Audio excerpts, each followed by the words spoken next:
Public Safety Committee, Councilman Smith, Chair. I'm joined by Councilman Reyes and Zine.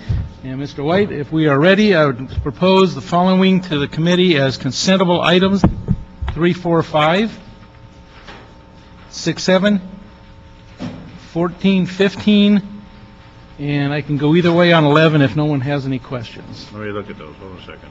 Take a look at 11. Just give me a minute. 3, 4, 5, 6. 3.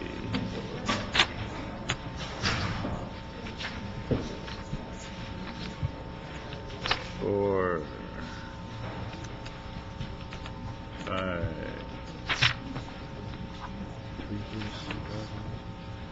6, 7. You got it.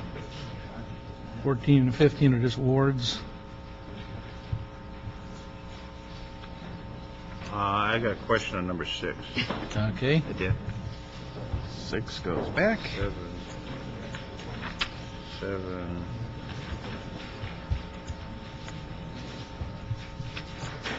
7's okay. 14 and 15.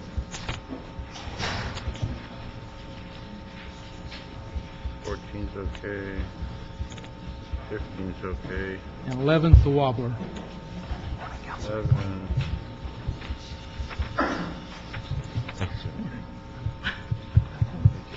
Number 11 also? Hang on, it's a... That's fine. 11 would go consent then. Yeah. All right, very good. So, for those of you keeping score, 3, 4, and 5, 7, 11, that's a good combination, and 14, 15 are consent, therefore they are approved. If you're here on those items, you may go. We'll begin with item number 1. John White, City Clerk. Item 1, Board of Fire Commissioners and CAO reports relative to an application for an Assistance to Firefighters Grant Award in the amount of $2 million from FEMA for the fire department to procure an estimated 100 units of 12 lead defibrillators. Good morning. Good morning. Morning. Ed Rose with the CAO's office. The report before you concerns a 2009 Assistance to Firefighters Grant. It's provided, grant funding is provided by the U.S. Department of Homeland Security through the Federal Emergency Management Agency, FEMA. Provides a total of $2 million for the acquisition of up to 100 12-lead cardiac monitors and defibrillators for the LAFD, which will be deployed throughout various apparatus throughout the department. These new defibrillator units have advanced technology, the advanced cardio monitoring, and they also can detect carbon monoxide, and they also have the ability to transmit wireless data. Funding is provided, $1.6 million direct to purchase the units, and $400,000 will be provided as a required grant match from the Kaiser Training Fund within the LAFD. There's no impact to the general fund, as these funds will be provided through a special fund, which is the Kaiser Fund, and also as a reimbursement to the department from the salaries sworn account, which will front fund it. Okay, again, with the funding at the end there, I didn't quite hear your mumbling. So there's no impact to the general fund? That's correct. And what's our match coming from? The Kaiser Training Fund. So that's covering the back end of our side of it? Yes. Okay, then the second one dealt with the issue of maintenance, which was a big dust-up last year in ITA. What is this going to do to that situation as far as maintenance goes? Who's going to maintain them? David Freelinger with EMS section. The maintenance is included. It's the nice thing about this contract is it's gone to a 6-year program, and all the maintenance associated with the equipment is included in that. Okay. All right. So there's no. Will that then lessen the load on the ones we're replacing that were being maintained by ITA? Correct. We have quite a few that are out of warranty, and so we need to get these replaced, and that's what this grant is going to help us with. Great. Okay. For the record, we've been joined by Ms. Perry also. Mr. Zine? Whatever happened with that ITA where we took the position, the money, and gave it to the fire department to maintain the defibrillator maintenance? Whatever happened with that? That was a recommendation from this committee where ITA couldn't handle. We took the money from ITA, gave it to the fire department to maintain the defibrillators that they currently have. Is that for city facilities? Yes. I'd have to get back to But there you. was an issue where ITA said they couldn't handle the job. Yeah. However, this committee recommended that we take that money out of ITA, give it to the fire department, let the fire department maintain them. Yeah, I recall it. Let me get back to you on that, We Councilman. need to figure out what happened with that. Also, the defibrillators that we currently have throughout the city, in facilities, scattered in many locations, there's one person, fire department, that maintains that. Will that same person maintain this new batch? No, sir. These are separate. These are units that actually go on the fire and the rescue ambulances, not the ones that go in public buildings. Okay, well, how do we keep track of it? How do we keep track of the equipment? I know it's expensive equipment. These defibrillators that we're purchasing, Right. they are kept track of over at our shops, at our medical unit over there, and in the EMS section where I work, we have a spreadsheet and a database of all the defibrillators that we have in stock throughout the whole city in terms of on our fire apparatus. So there's a lady who's testified before. Correct. Valerie, she does take the AEDs for the city Okay. as far as the public buildings. Have we kept good accounting so we don't have any, I know it's an expensive item, that they aren't missing, it's just Right. lost in... She has a database that she is obviously continuing updating. We still have a problem with obviously not having enough staff over in her unit. She's by herself, isn't she? Correct, exactly. And but we are still trying to continue to help support her and to make sure that the defibrillators that are in these public buildings are being maintained as best we can. Okay, and so the ones that we're talking about with this grant are coordinated separate from Correct. the ones that she's maintaining? Yes, sir. Okay, very good, thank you. Mr. Reyes? Ms. Perry? Okay, so if that be the case, if no objection, we'll pass that through. Thank you very much, it's approved. Item number 2.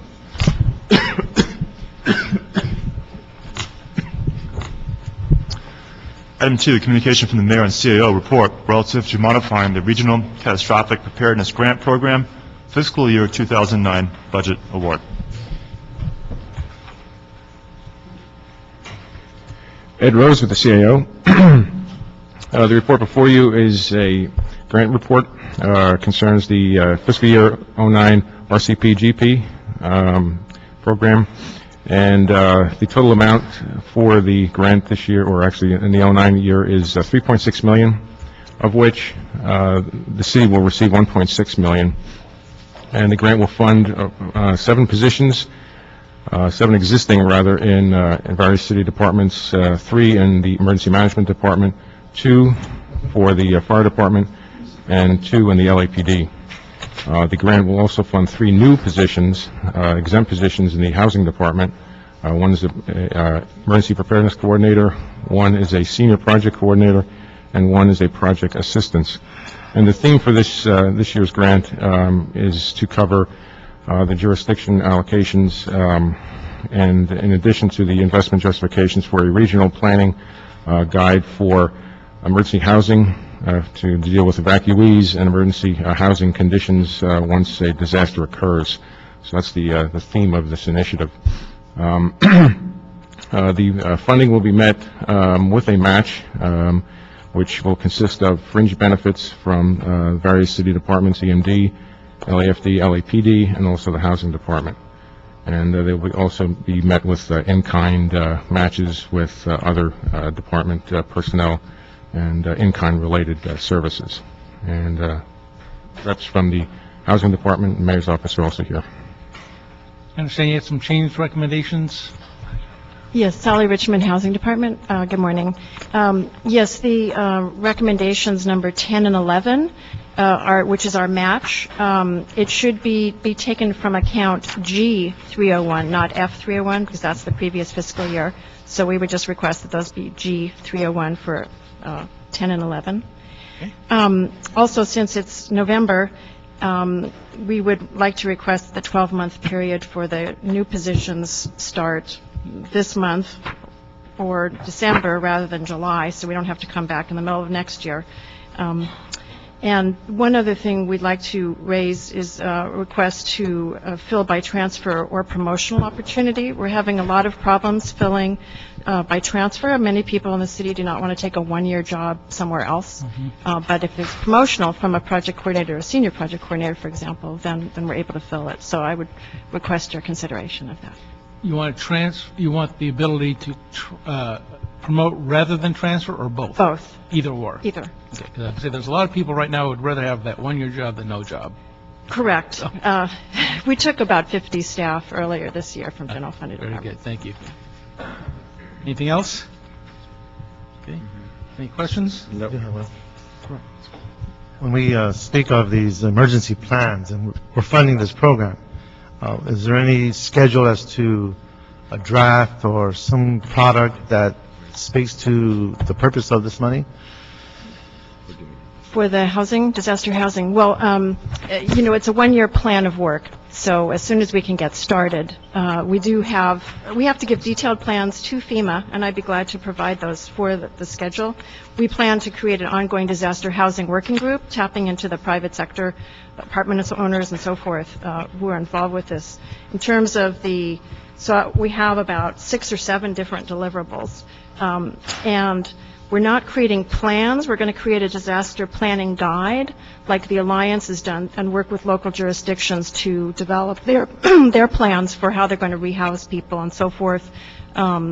So all of these things, presuming that we get a one-year extension from FEMA, because we're kind of behind the curve here, everything would be done within 1 year. Some things will be done sooner. It's more like an outreach strategy, it's a coordinating strategy, it's not a real specific document that speaks to... Well, actually, there are a couple different things. We're going to be analyzing the gap within the 5-county region of disaster housing preparations. How many jurisdictions have annexes that relate to disaster housing, both in pre-disaster mitigation, automatic gas shutoff valves, putting in the plywood, what kind of strengthening, hardening has taken place since Northridge. A lot of people have it's been a long time ago. So there's looking at the housing industry, working with apartment associations and other owners on continuity of operations plans. How many of them do that? We plan to work closely with AGLA and the other apartment associations. They may be doing things, they may not. We want to support that. We're going to be looking at interim housing options. Where in the 5-county region are there sites where temporary housing could be put up, whether it's tents or what I'm learning, because I'm new to this, I'm coming from housing, I don't know emergency preparedness, is that there's already a lot of claim for open space. The airport is going to belong to the feds, for example. And what's happening with the big space in Orange County, the Great Park? Who's going to claim that if people need to be housed in tent cities for a while, or things like that? So we're going to be having an inventory and we have to deal with the 5 counties, which is almost the entire SCAG region.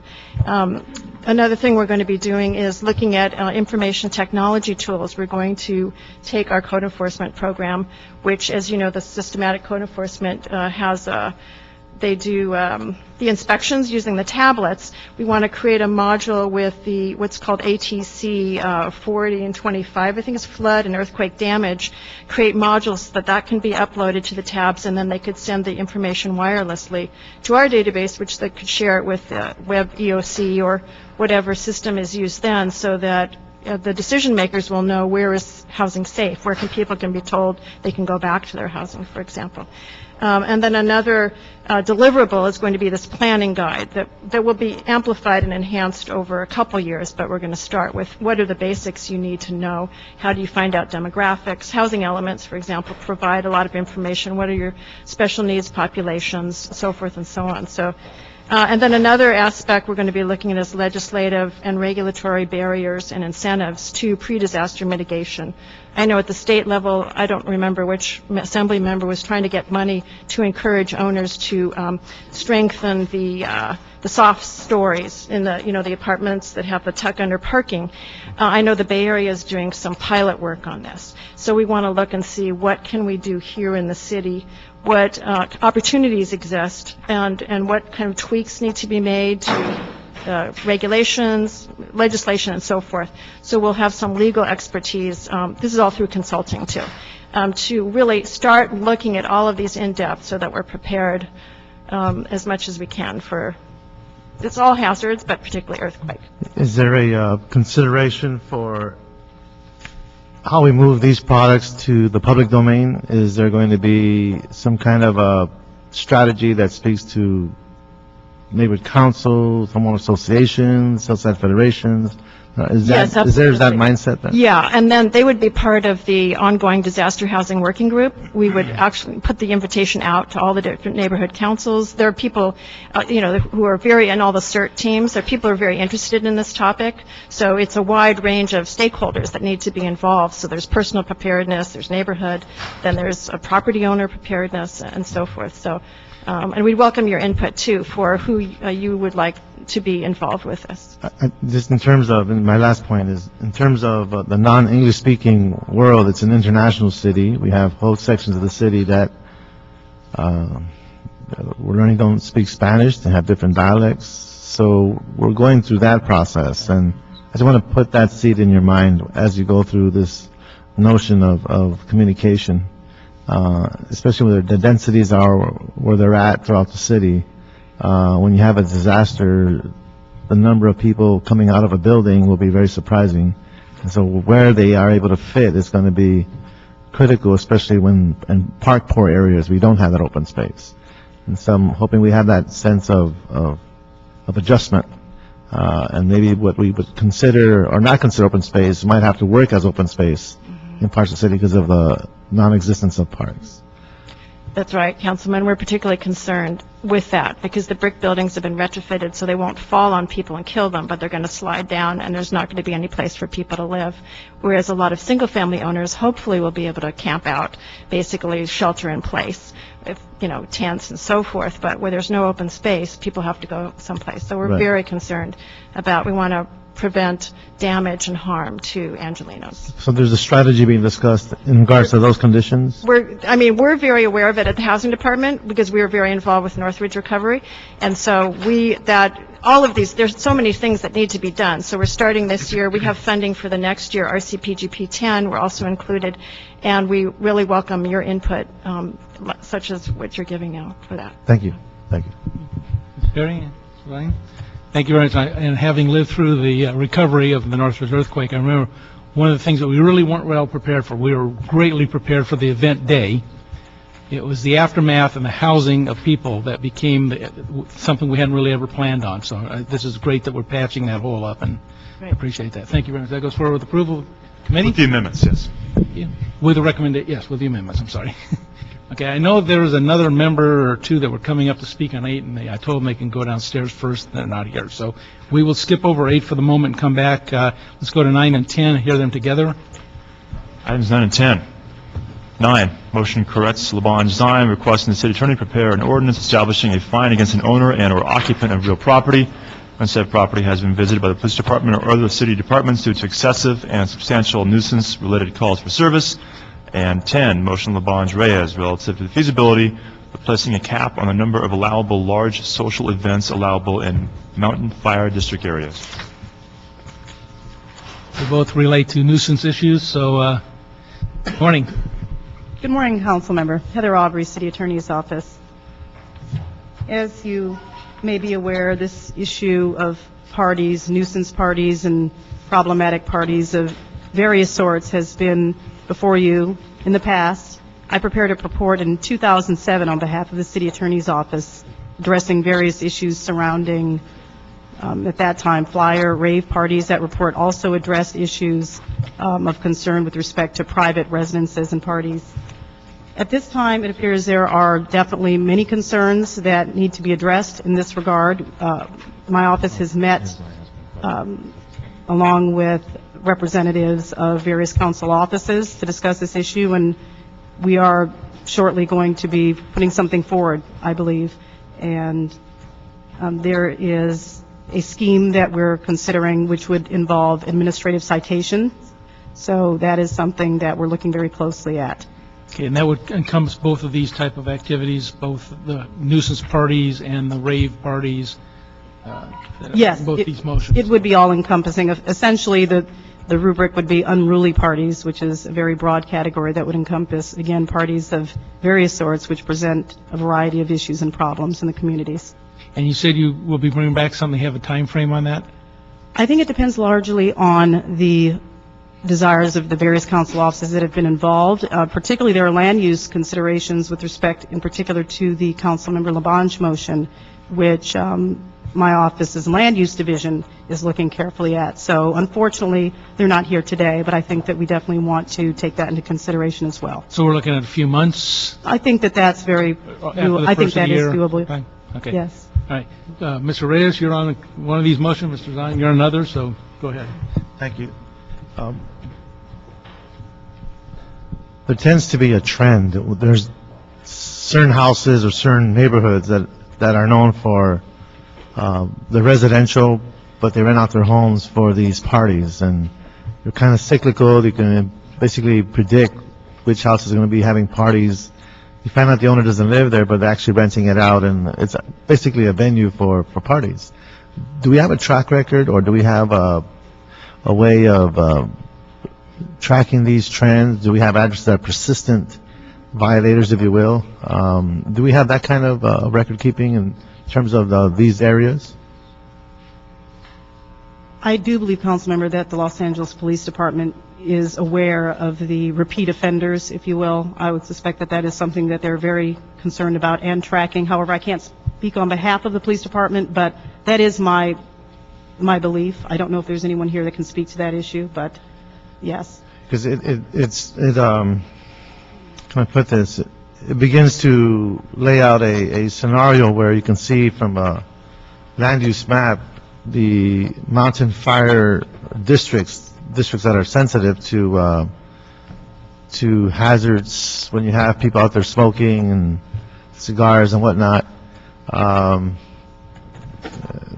Perhaps there's ways to create highly sensitive areas, and perhaps maybe increase the fines in those areas, make it more punitive so that it's not just the cost of doing business.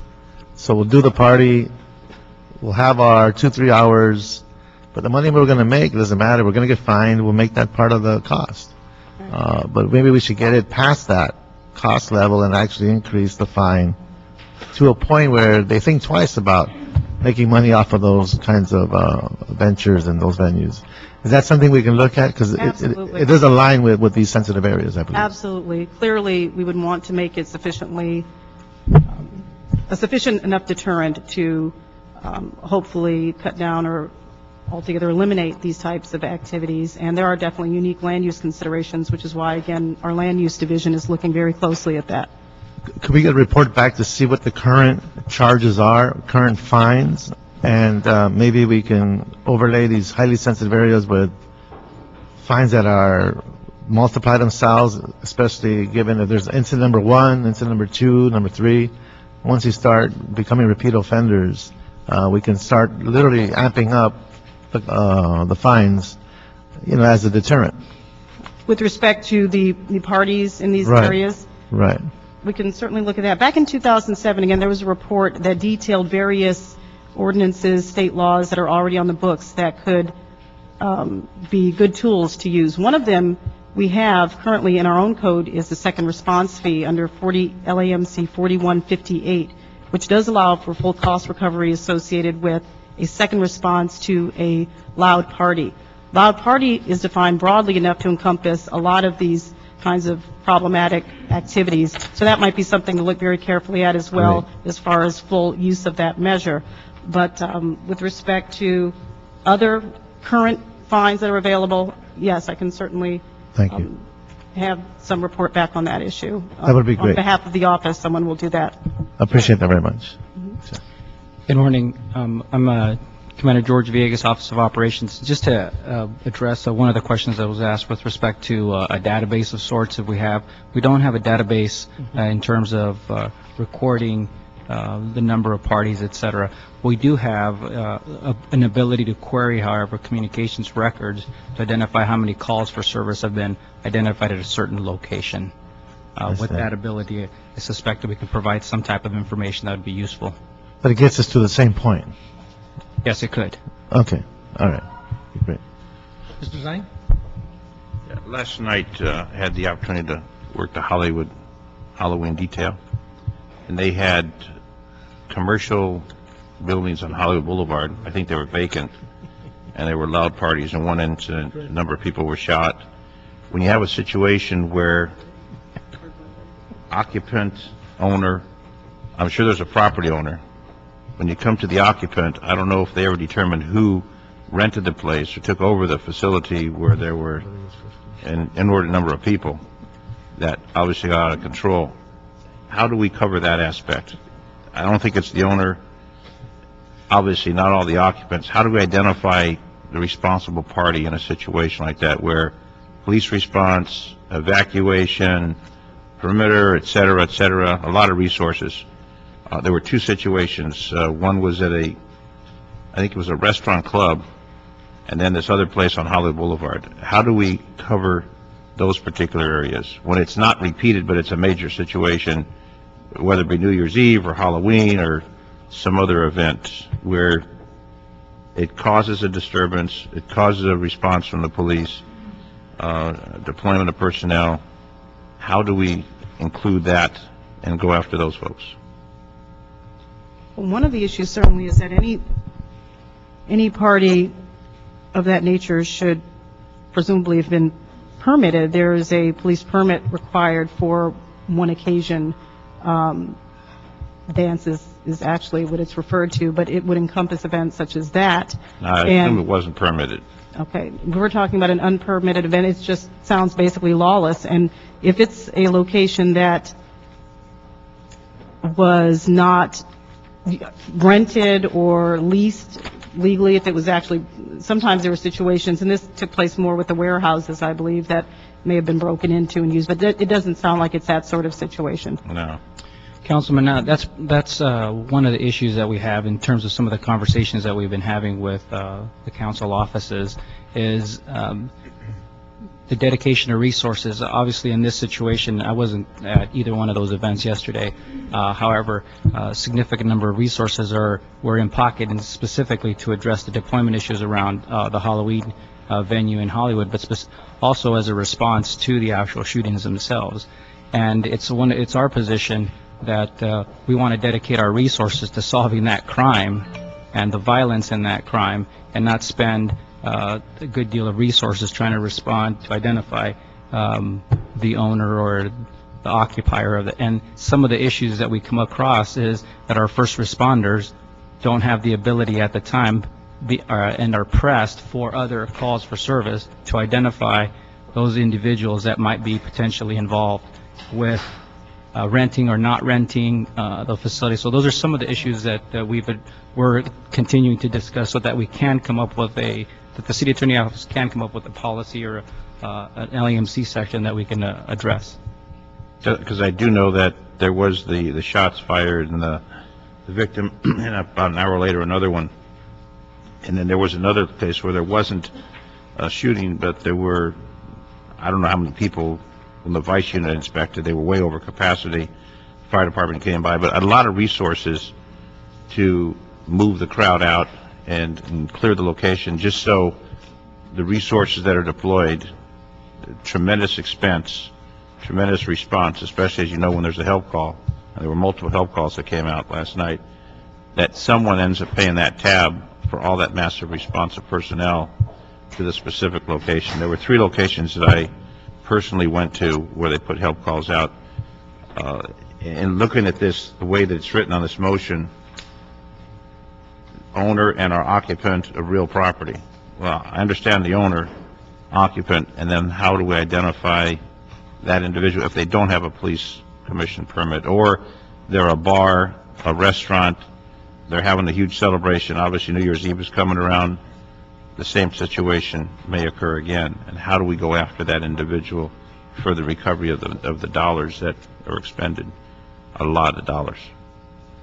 I think they just cleared Hollywood Boulevard this morning after the Cahuenga Hollywood Boulevard situation. So it was not only police department personnel, fire personnel, DOT personnel, and since we're going to cover it, obviously to have it all inclusive, and I don't know how legally you have to write that ordinance.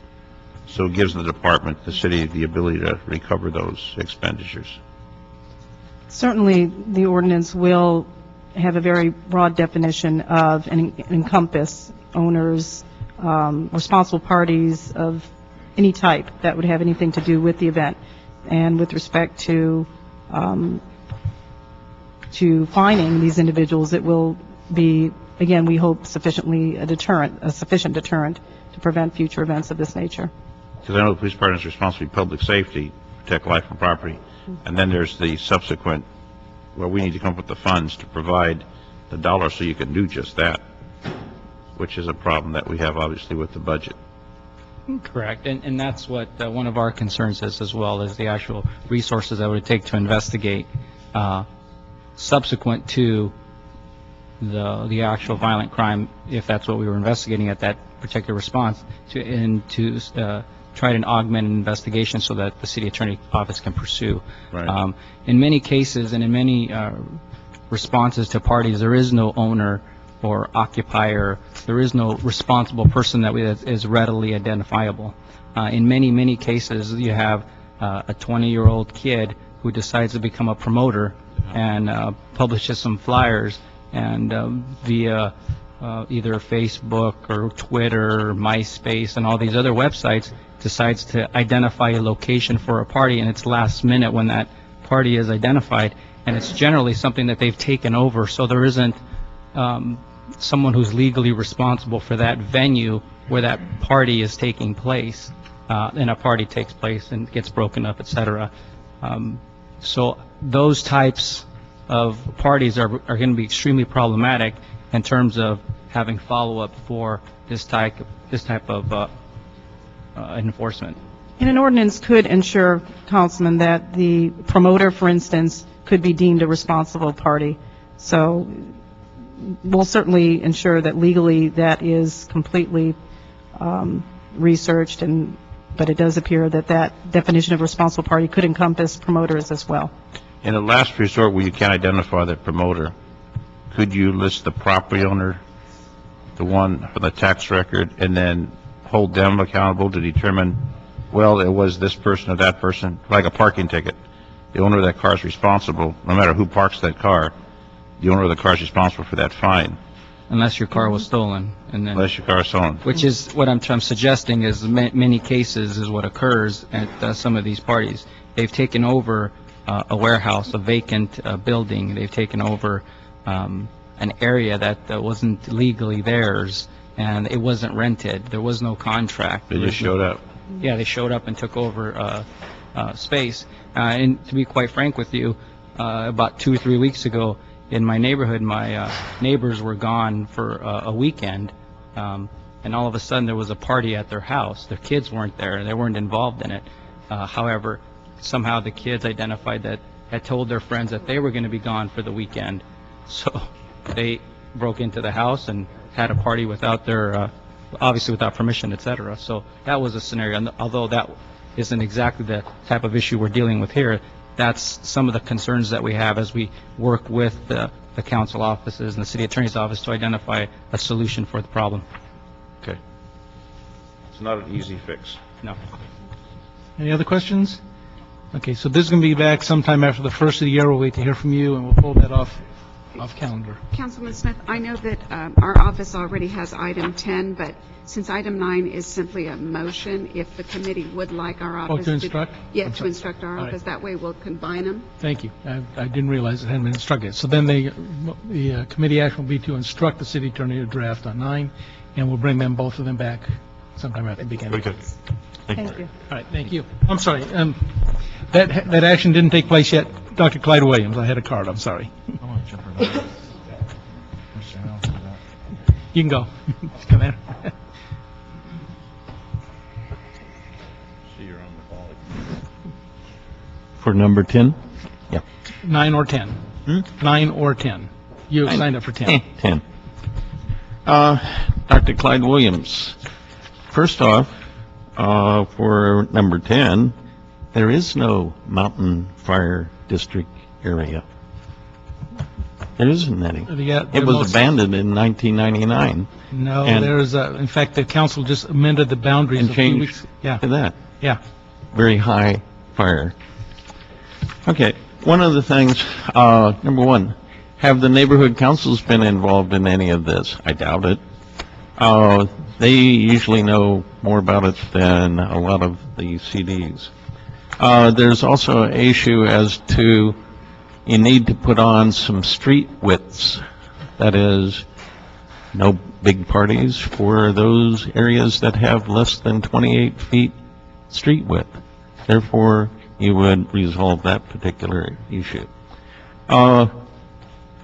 One of the outgrowths of the Manor development, I have a 4,000 square foot house sitting next to me now, and I have 1,000 square feet, so it's a little bit of a monster.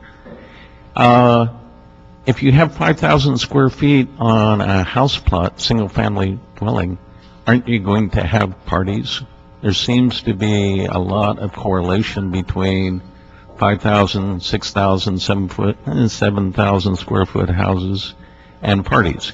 If you, just as an example, if you have 100 people at a party, you're going to have roughly 1,000 lineal feet of curb required to park that cars. 40 cars, roughly 20, 25 foot for each car. So it seems like it's almost a no-brainer that you have to have some restrictions on the amount of parking. How you do it, that's a different issue. But first off, it's no longer a mountain fire area. Thank you. Now the committee action will take place, as stated. Move back to item number 6. Item 6, Board of Police Commissioners report relative to the transfer of ownership in Bruffy's Incorporated DBA Bruffy's Del Rey Tow official police garage for Service Area 14 to Kevin and Christy Bruff. Good morning, committee. Richard T. Frank, Executive Director of the Board of Police Commissioners, and with me is Lieutenant Phil Hearn, the Commanding Officer of Commission Investigation Division, and Detective Ben Jones, our official police garage coordinator, who could answer any of the specific questions that Councilmember Zion has, I believe. Normally, when they change ownership, there's a reason. What is the issue behind this change? The original business, Mrs. Bruff and her late husband were the owners of that business.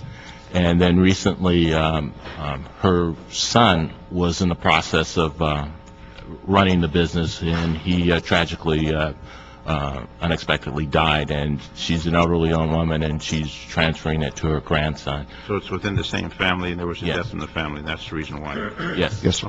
All right. That's all I need. Very good. Okay, Thank you. No other questions? Okay, that'll be approved. Thank you very much.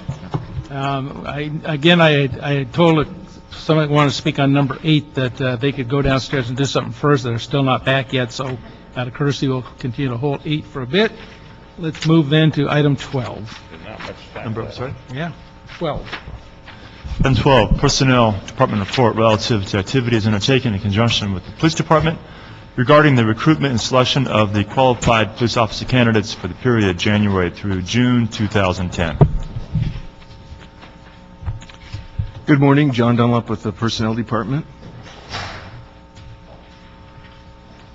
And I'd just like to say that the report before you reflects the period of the January through June of this calendar year, so the last 2 quarters of the last fiscal year.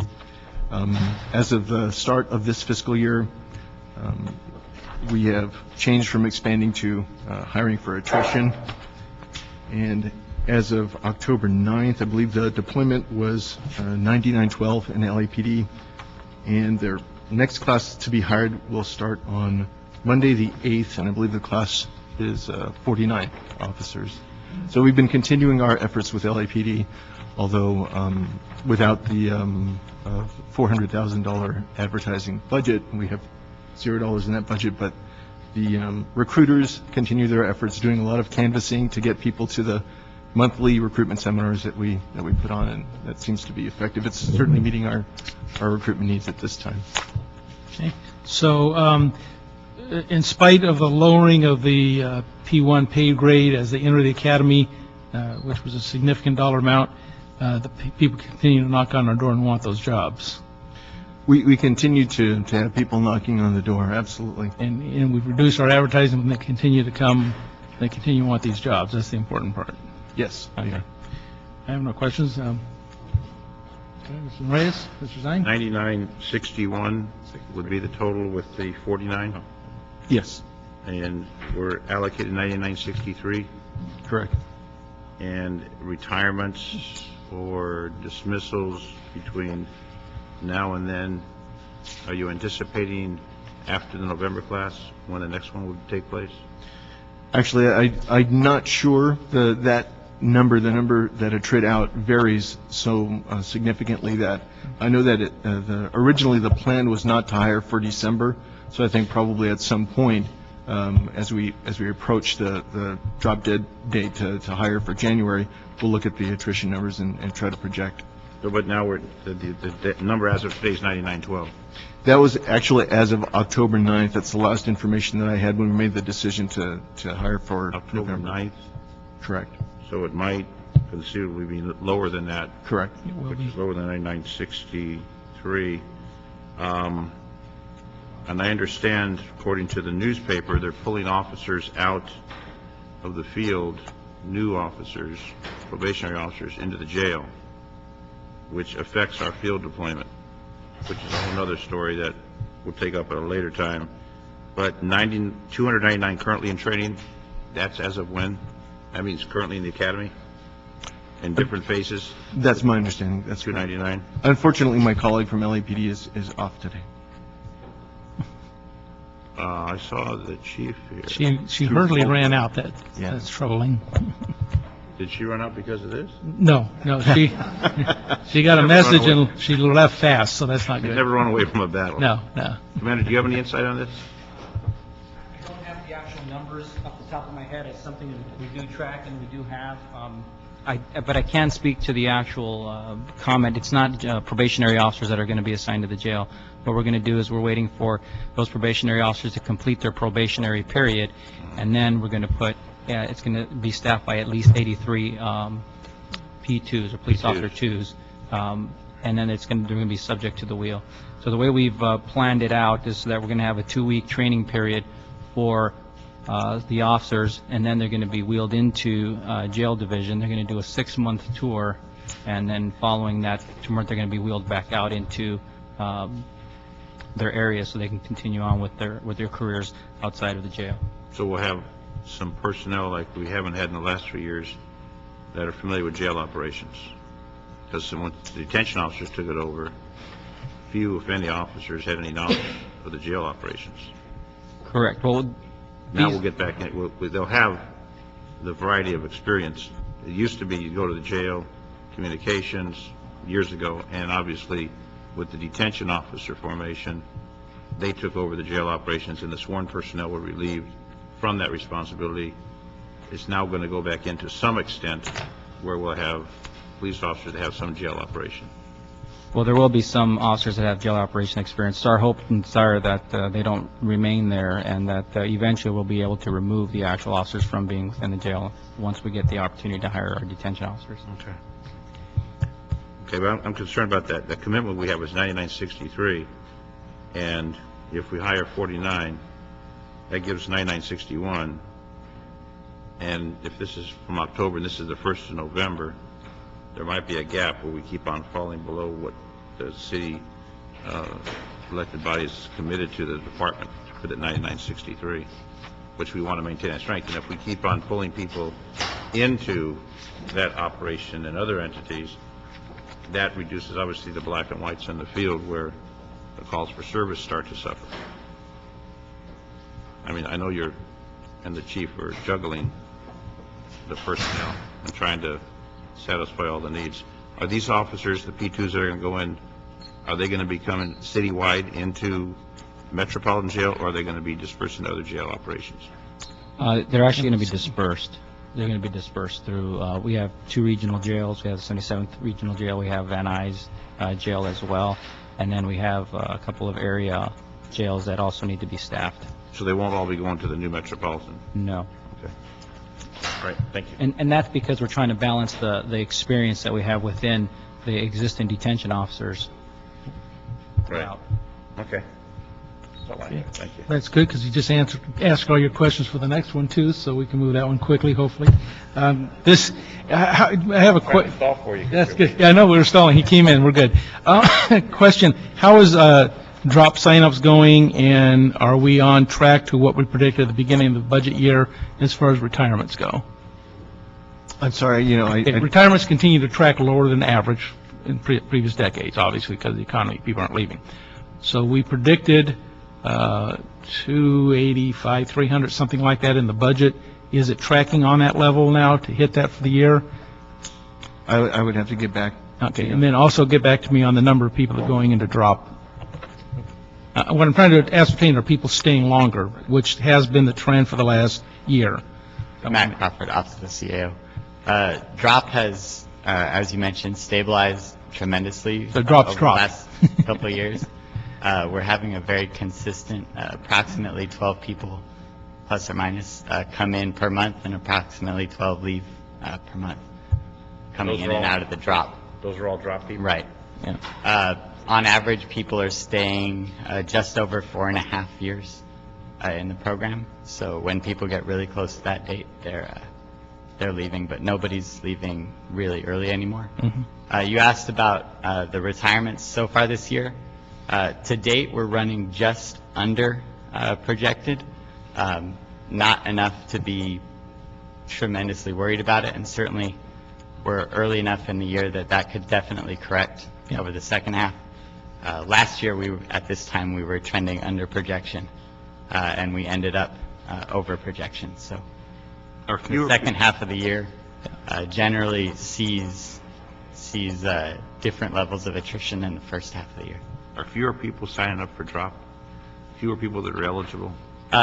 Compared to, say, the last year or so, no. Compared to when the program was first offered, definitely. Fewer people signing up? Right. When the program was first offered, over the first year or two, people signing up for drop, the number was very, very high because it was a new program. And they thought 5 years would never come? Yeah. And what we saw, I mean, honestly, from the drop, what we saw was at the beginning, there were a lot of people who took that, signed up for the program, and then after, a year or two deciding, I don't want to actually stick it out for 5 years, I would rather just retire. So that average retirement out of drop was much sooner. What we see now is that the people who are signing up for drop are people who are actually contemplating, I'd like to work for LAPD for 5 more years, So that's why I started my comments with it's stabilized.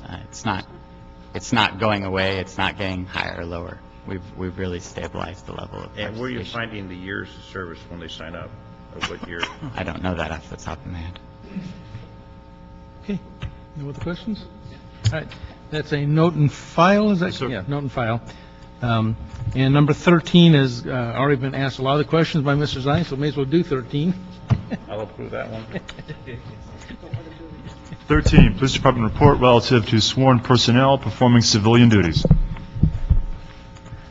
Good morning. Francois Gardier, Personnel Director for LAPD. Mr. Zine asked some of the questions that we were going to ask. As far as these personnel, they're not identified, but of the number of people that are taking the 66 positions, for instance, how many of those were IOD, permanent IOD, or other restrictions? Of the 66, 26 are full duty, 23 are permanently restricted, and 17 are temporarily restricted. So about a third and a third and a third. That's okay. Because that was what kind of drove some of these questions to be asked originally. So really the number is not significant as you look at LAPD that are doing this work, not significantly large numbers of IOD people that we're just trying to find something for them to do. Not significantly large, no, compared to how many people are restricted. Okay.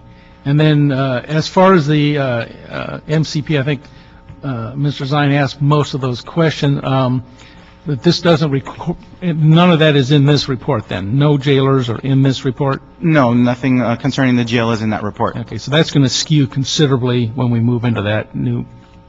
Well, right, there will be 83 more sworn performing civilian duties at that point. All right. Any other questions? Sorry, Mr. Zine? Can any of those be light duty or restricted duty? The jail... In a protected area where they're away from prisoners?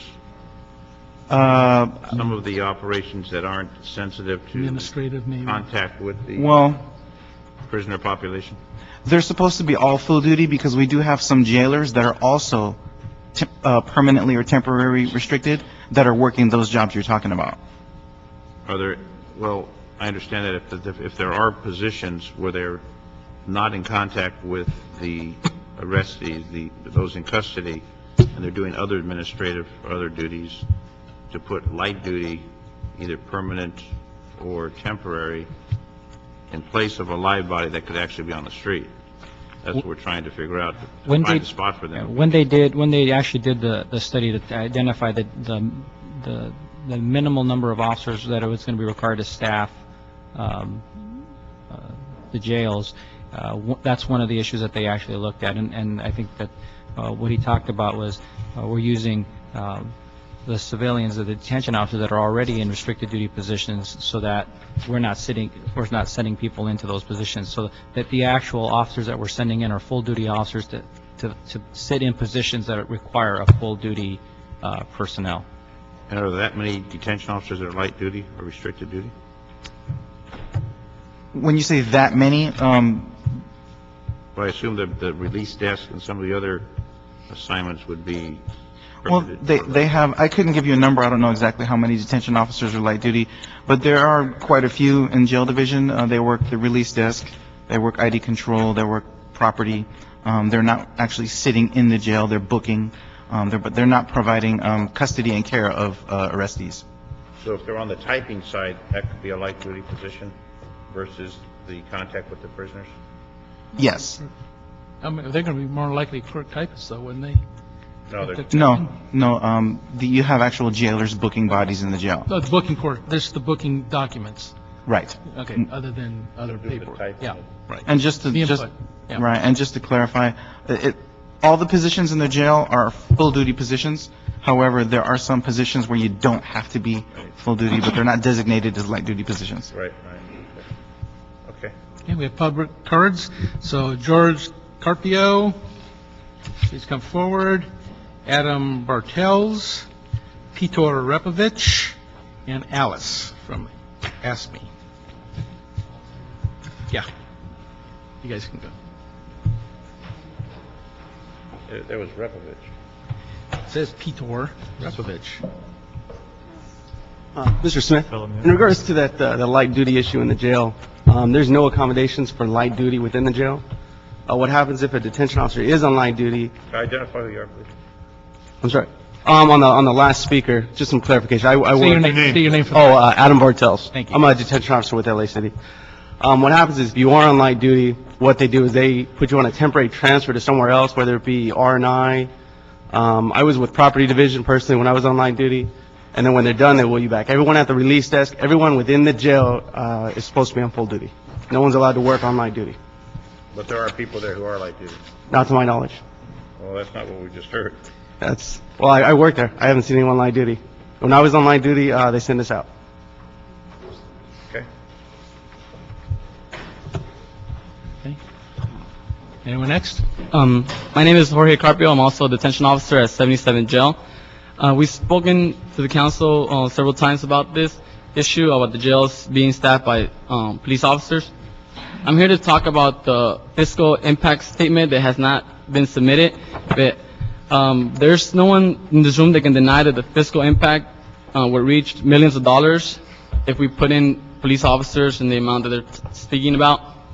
And that's only in the first year alone. If we're looking at the long run, it's going to reach a lot more than that. And it's been a year, over a year now that we've been on furloughs, and it's over a year since June of 2009 that we haven't hired a single detention officer. On the part of the fiscal impact, we know that it's great, but there's also a community impact that will reach untold numbers. On the numbers that we can see in the jails, there's thousands of inmates being booked every week, and that's thousands of officers. There's partner officers, so that's 2 for every inmate a lot of the times. And those officers are in the jails and not in the streets. That's going to impact the community greatly. I know that in my community, I live in Ms. Perry's district, and I know that the crime, it may seem like it's down in numbers, but in the streets, there really isn't. I've called the police several times, and crime isn't down when you're looking for observation crimes. people get away with a lot of stuff out there, and I can tell you that by living in the city of Los Angeles. So if there were officers patrolling the streets, they would catch a lot of these crimes. Also, I urge the city to provide the LAPD with the removing the furloughs for detention officers and hiring detention officers, because how the department said it a few minutes ago, all they need is more money to provide more detention officers. That's all they're looking for, and that's all I call for. And really, it's public safety. I know it costs, but public safety needs to come first, and fiscal responsibility also, because it costs more to put a police officer than a detention officer in the jail. There seems to be some question about that. The CAO says that's not true any longer because of the cost of the new P1s that are rotated out are actually lower salaried than are the detention officers. So I had a long discussion with the Chief Moore about this last week, so we've got to be careful of that. We're going to check that out. But for all of you, I see you're here on the issue of detention officers. That's not the subject of this item.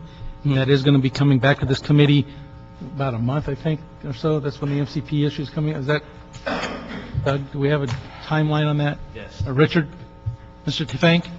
The MCP issue, when's that coming up to us? We're about a few weeks away yet? Okay, so we'll be scheduling that shortly.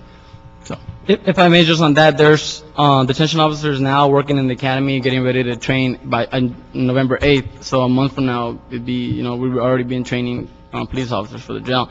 On the issue of the new hires that are lower paid, the new hire plan started on January. That's when the new hires earn less. So you won't have any P2s that are planning to come into the jail until later next year. So if you're planning on bringing them in January and February and March, you won't have any of those new hires. They're still earning, the P2s are still earning over $60,000. You won't have any until later this year. That's going to flip over. So, okay. Next. Okay. In an article I read recently, homicides in the Foothill Division went up 8%, rapes went up about 77%, and later in the article what I was reading was that LAPD at Foothill was doing their best to cope. Public safety is important because that's what keeps consumers contributing to our economy and allows our kids to play in the parks and be safe. My name is Adam Bartels. I'm a detention officer, one of LA City's jails, and I pay taxes, and I'm here today as a taxpayer and to talk about public safety. If we open the new Metro jail and put police officers in it, we're going to be mismanaging city resources. Police are paid more and they're trained specifically to patrol our streets. And if we're going to take patrol officers and put them into a civilian-capable position, we're mismanaging what they're intended for. Feasibility, it costs less money to train somebody else to do what some police officers are doing today. And one case in point would be the detention officer situation. On an ethical level, the city of Los Angeles agreed to pay extra money on a trash tax. And the trash tax was there to create more police officers in the city of LA. No, that trash let me tax, stop right there because that's wrong and it's illegal. We've tried to tell people that. The mayor misspoke. We cannot legally do that. The trash tax was to pay for trash. It freed up money in the budget elsewhere, which we could use anywhere we want. So to say that the mayor was wrong when he said it, we've corrected him. Legally, we can't do that. So just for the public record, that was illegal and not correct. in general, police officers are not meant to be jailers. Patrolling cell blocks are not their forte. That's where detention officers come in. And my solution to the problem about getting more police on our streets and keeping the public safe is instead of hiring more police officers, we can hire civilians at less money, put them in the current positions that police officers are doing that could be civilianized, and we'll get more police officers on the street and in a more economical fashion. Good morning. Alice Goff with AFSCME Local 3090. We've talked for a long time about the appropriate staffing for the police department, gone back and forth with audits that identify positions being filled by officers that could in fact be done by civilians, obviously at a different cost. In the report that was prepared by the department dated September 24th to this committee with the October 4th meeting that was canceled, that report identified 154 sworn officers doing civilian duties. I heard a little different numbers this morning, so I'm not sure where that came from. Nonetheless, that's like just a current snapshot. Again, it doesn't address the issues of positions that have traditionally been filled by officers that can in fact be done by civilians as identified in the controller's audits that have been done. Added to the problem, the historical problem of civilian vacancies in the police department now are the furloughs that have been tacked on. The furloughs create a significant problem with record sections, for instance, being able to process the reports that the officers, write and bring in. They're not processed timely, so I would only assume then that there is equally then not the follow-up necessary, by the detectives or whichever agency is going to handle. Last night on the Channel 2 News, there was a report of a hit-and-run accident where a 3-year-old child and her mother was hit crossing the street. The citizen said that she called 911 and couldn't get through, and I guess there were several of them trying and had that same problem before they were able to finally get through.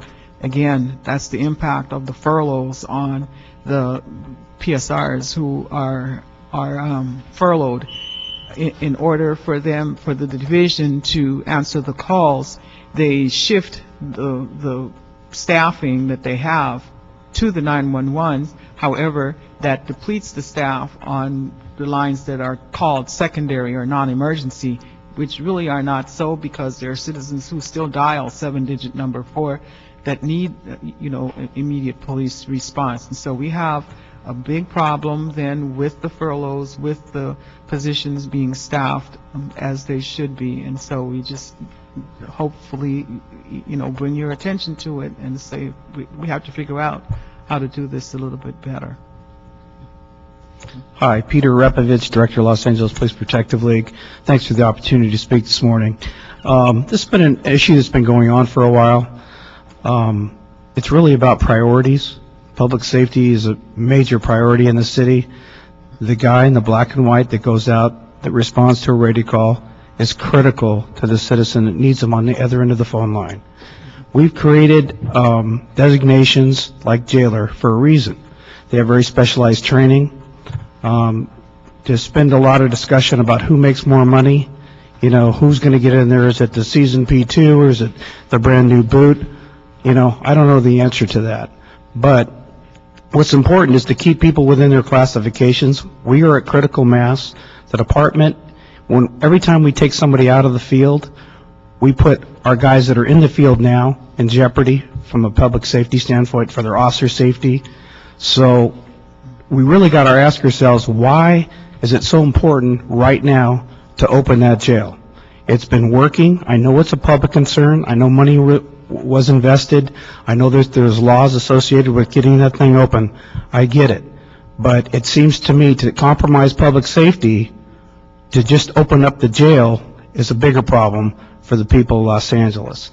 So I think we need to go slow. Maybe we set this back a little bit and see if there's another solution. I think the furloughs are critical, that they come off the jailers. There's no reason to take a police officer we just trained about dealing with suspects and radio calls and put him in the jail for 6 months minimum to lose all his skills that he just learned in the academy, because he can't go out there and test them out. So he'll forget everything he did in the academy because he can't get immediately to the field.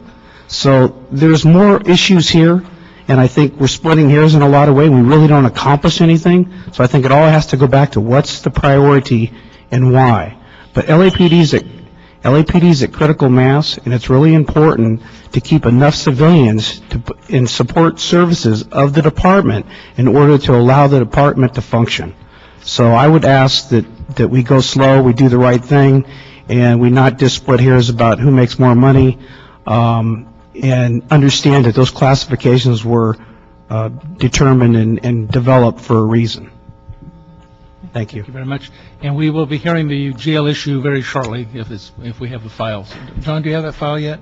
I'll have to look it up. We'll check it out. Anyway, we want to move this quickly, understand all your issues, and I concur. As a sworn officer in the department, I know very clearly that the underpinnings of the department is the civilian staff, and the civilian staff is crumbling right now. We are asking for volunteers in departments all over the city, divisions all over the city, to do FIR cards, because there's no clerk typist to do them anymore.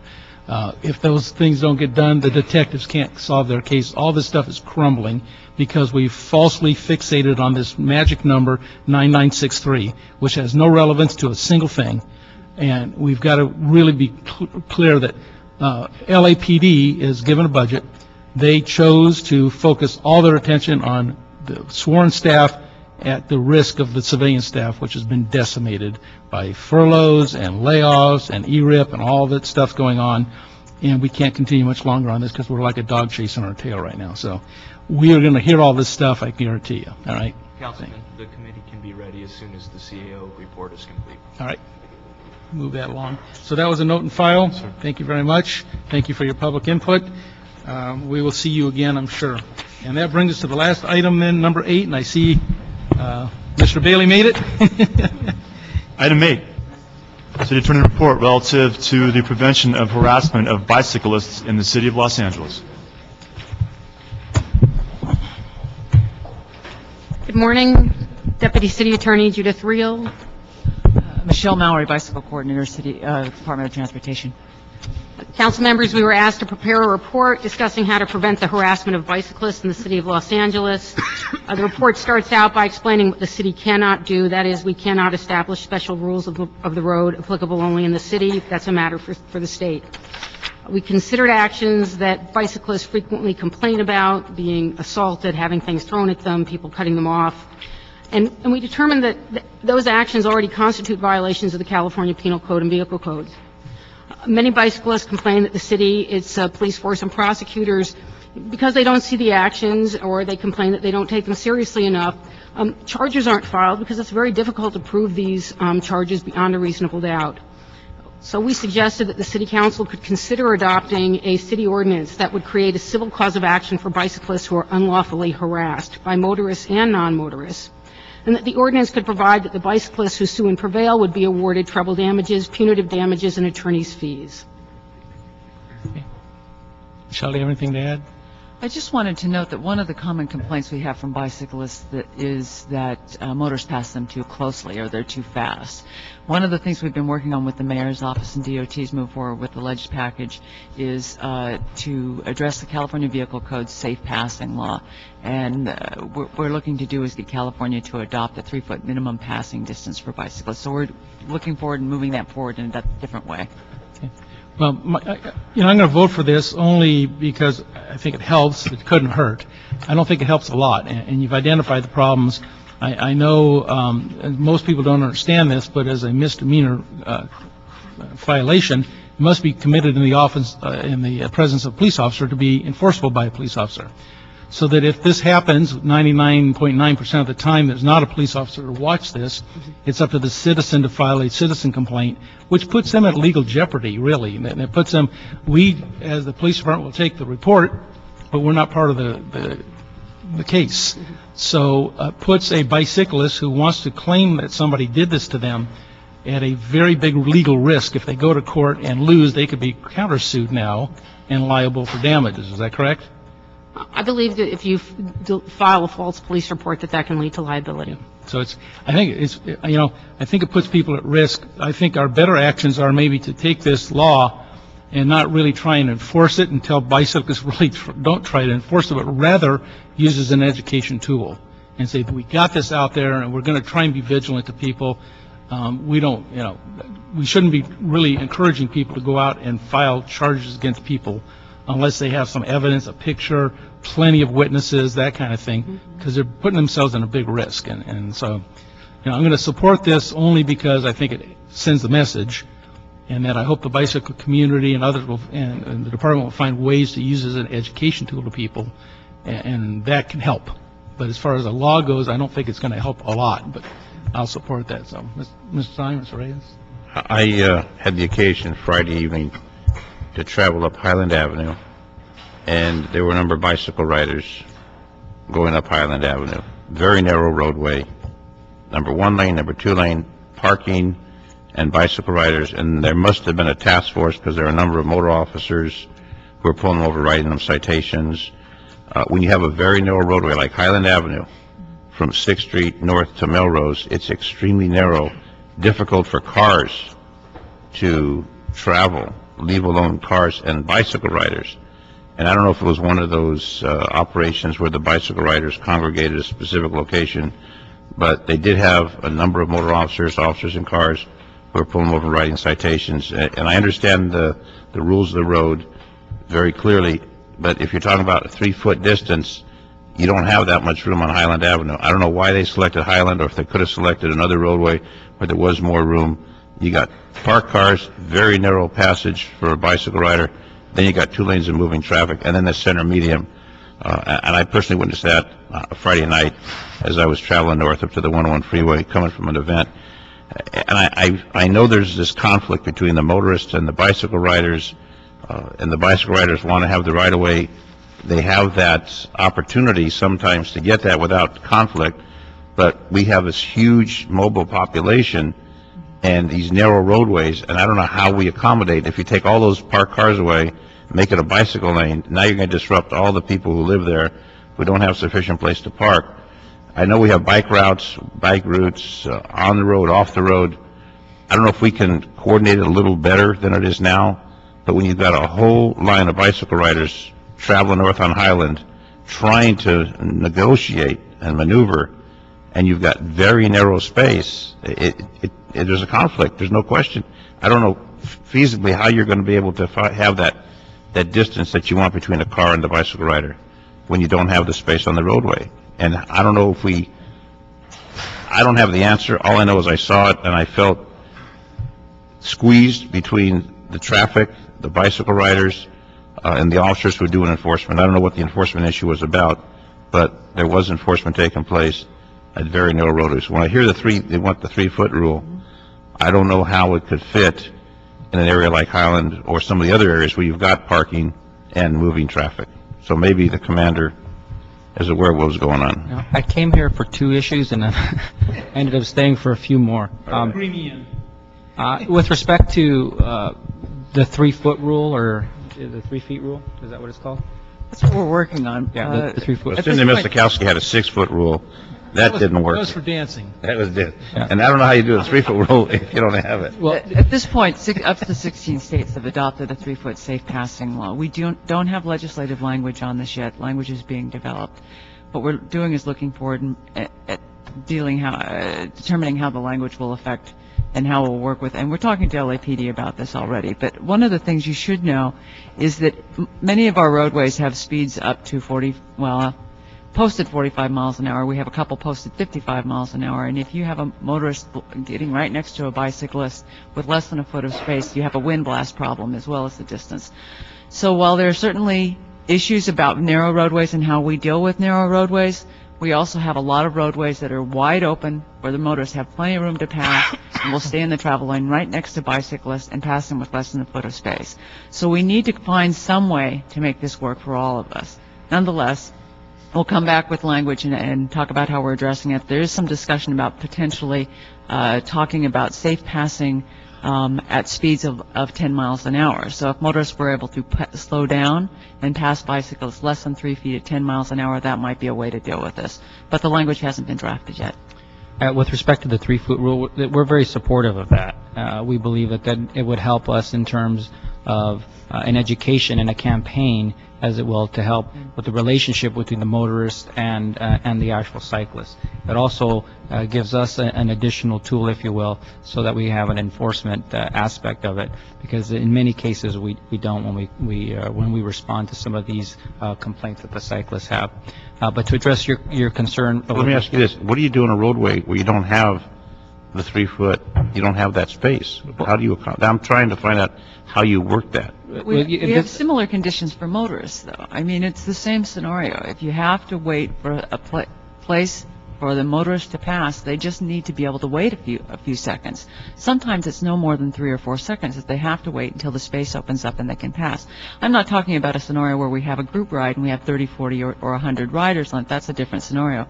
What we're talking about is the individual rider being able to ride safely to be able to travel the city. And I totally support that. I'm just looking at the reality of our narrow roadways with parked cars, and God forbid someone opens the door when that bicycle rider's traveling in the cars and there's no place to go except hitting that that door and that motorist. I mean, it's a huge issue, and I'm trying to make it realistic for the officers, for enforcement, and the safety of the bicycle riders, so everyone can travel in a safe fashion. 21202 says that bicyclists must ride as far to the right as is practicable. That's very difficult to interpret, and we actually hope to define that a little better with what we're trying to do with the 3-foot passing law.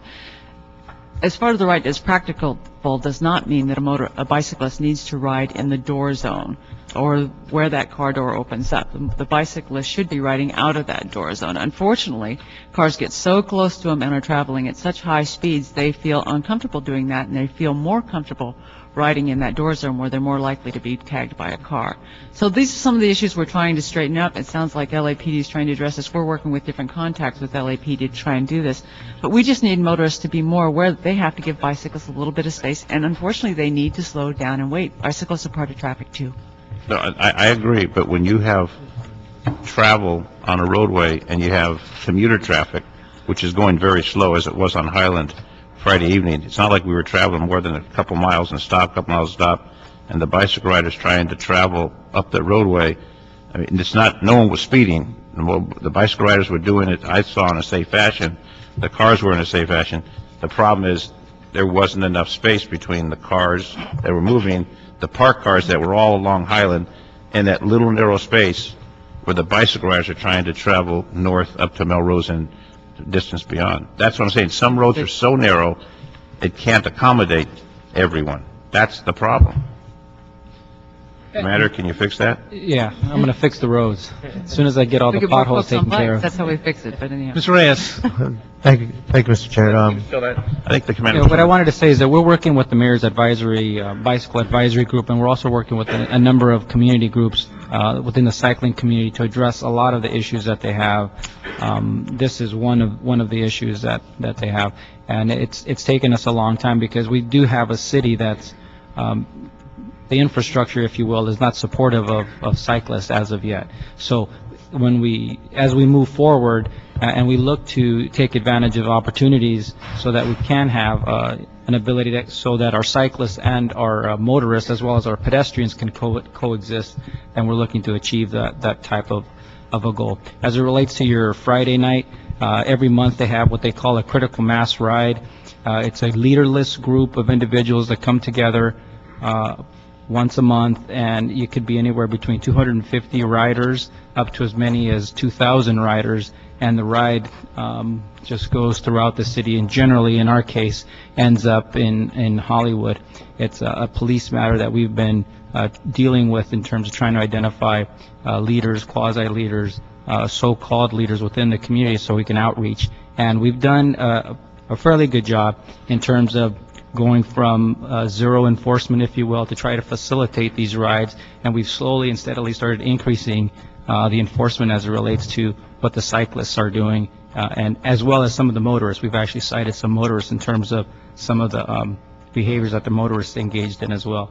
But with respect to that particular Highland Avenue, it's been recommended to the group that they stay on larger streets, and it's just an ongoing dialogue because there's nobody that takes a leadership role within their community with respect to the critical rights. I just have one more comment, and I'll conclude. My first venture into politics, I was appointed by Mayor Tom Bradley to the Citizens Bicycle Advisory Committee. Alex Baum was the chair. I think he still chairs that. So that was my first venture, which was many, many years ago. We used to be at the Water and Power Building. So I've always been sensitive to this issue, but it's very frustrating when I ride a bicycle myself and a motorcycle. I know the conflict and how we try to keep everyone safe, but I'm sensitive to both sides of that. Thank you. Thank you, Mr. Chair. Some of the points I wanted to make have been addressed by our officers. I appreciate your observations. But one of the key elements here is really the resources we give DOT and being able to address some of the infrastructural needs that we have. The 3-foot rule is a very important one, but if we don't have a map that shows preferred streets, preferred routes, if we don't establish bicycle boulevards, if we don't start indicating on a map exactly where these bicyclists would be most safe, whereas when you look at congested areas and peak hours, what routes would be more likely to be taken by an automobile versus a bicyclist, that information doesn't exist. It's all done by culture, it's done by people understanding their neighborhoods, and it's just very almost impromptu.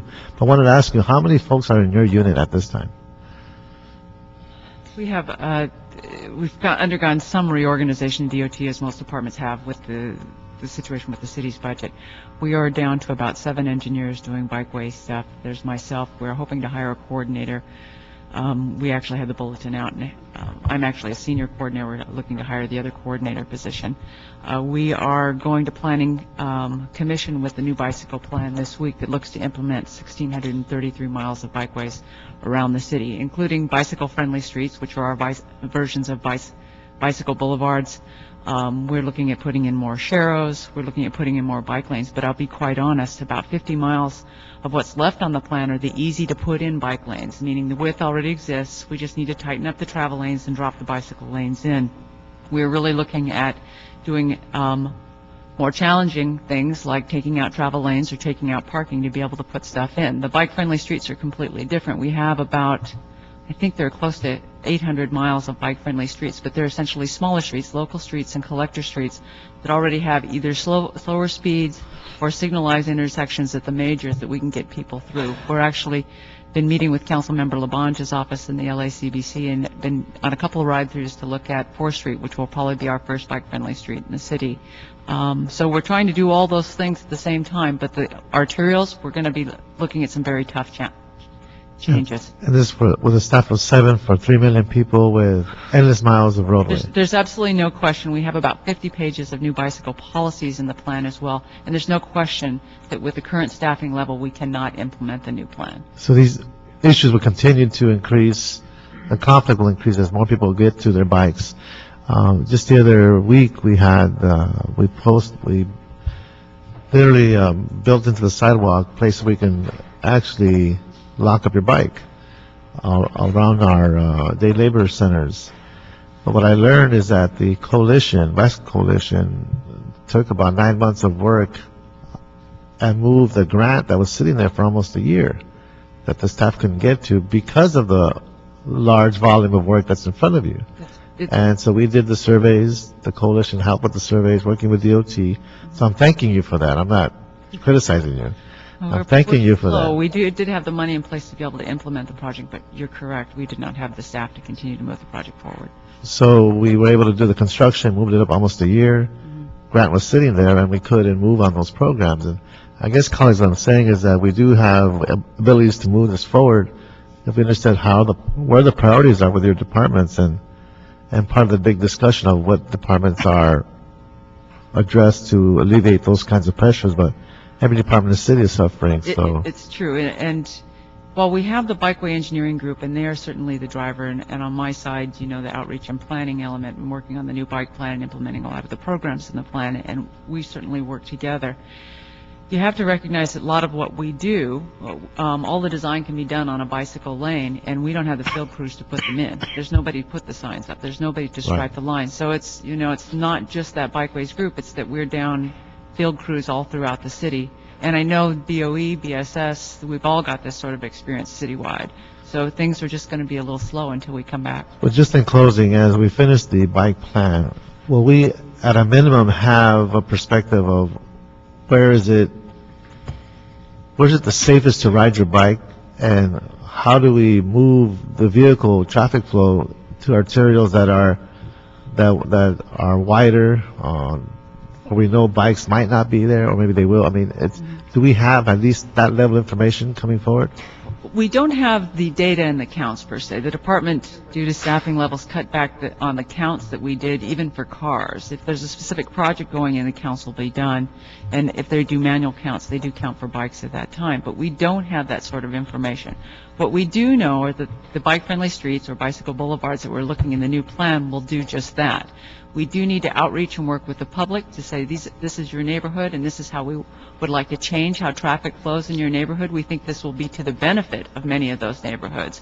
But they need to understand that at certain points before the arterial streets, it will be looking to move the traffic back out onto the arterials and away from the bike-friendly streets. Well, I'm looking forward to working with you as much as we can, given all limitations. Thank you. Yeah. quick question to DOT. I have a project that's been pending in DOT for Figueroa, and I recognize the staffing shortages, and I reflect back on something the city's done in the past, which is when we have staffing shortages on larger projects, to find a source outside of the city to be able to pay for the overtime, or somebody who's, been laid off or early retirement to come in and work on that project as an as-needed basis. But what I do need is a figure, or at least a cost that it would take to be able to finish my portion of that, because I think I've been bumped down in priority. So can you give me a figure so that I can help find a funding source for that, so I can actually get my part done? You should know that unfortunately, we were delayed on FIG because we've been dealing with so many things. Bikes are pretty exciting since the mayor crashed. But Greg got the report a couple weeks ago that you're looking for, and he does have our recommendations on how to move forward on the Figueroa project. And then also the costs? We have estimated costs attached to 3 options. He had asked us to review 3 options. We got that back with, what the impacts of each option would be, and some estimated costs for each option as well. So then we can actually go to a source and then say this is and then... Yeah, there's a range. All the options are under, my recollection is they were under... I think the highest one was $600,000. Okay. But there will be impacts, and they're all listed in the report. Okay, thanks. Okay. I got one more question. We've got a safe routes to school for school children. Yes. Do we have safe routes or safer routes for bicycle riders that we publish? For example, north, south, east, west corridors. We have a bicycle map. We have the version that we are distributing to the public right now, and that is available online, is about 10 years old. Now, we have done all of the work to put out a new bicycle map. I actually thought we would have it today, but we had some final edits. We should have it out to the public within a month. And that lists the areas where they're wider roads, where they're safer in their riding? Not necessarily. What it shows are the existing bicycle facilities, bicycle lanes, routes, and paths.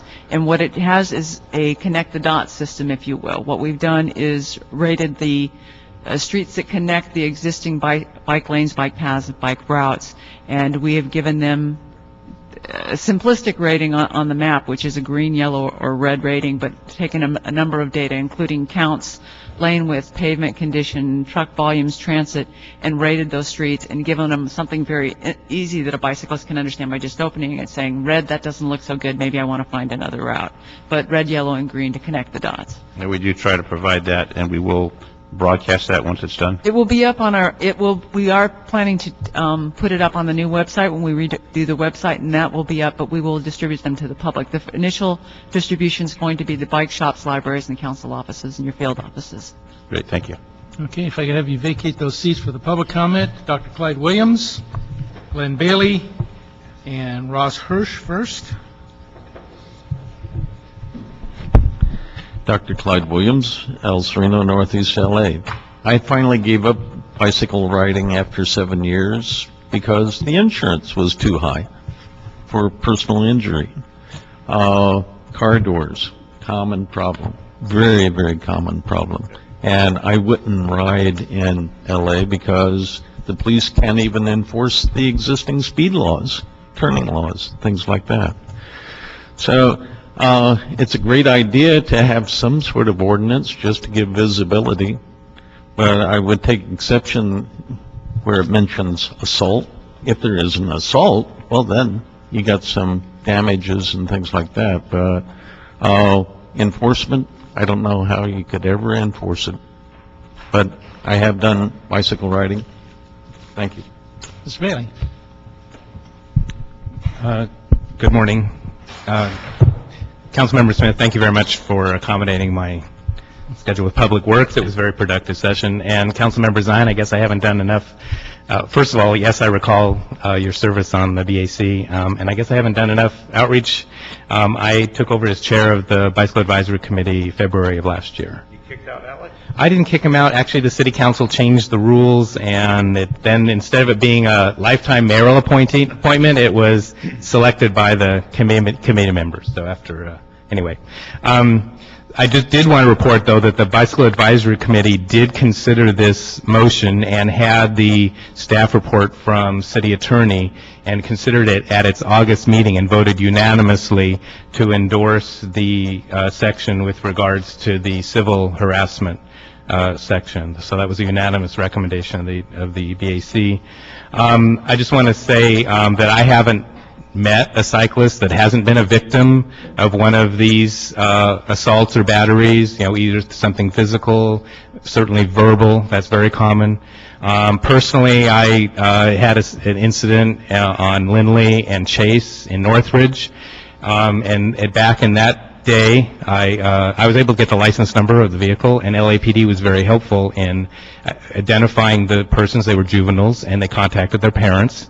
So that was actually the best deterrent in that particular case. But not always is it possible to get that information like the license plate. So this, I agree with Councilmember Smith. This will be a good deterrent, even if it's not actually effectuated. I also would like to take this opportunity to publicly acknowledge and thank Chief Beck and Commander Villegas and his predecessor, Commander Doan, in his work with the cycling community that they started in January of this year. I'm very pleased to work with them in this effort. And lastly, with regards to the item, I conclude.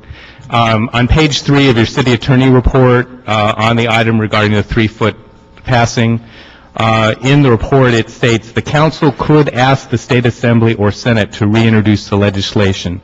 I would encourage you to take the affirmative action, not wait for some other organization to do so or wait for it to happen. I think the issue on this is not in the street where there is only one narrow lane and there's not safe passing distance. The cyclist would need now, under current law, is entitled to take the lane and should.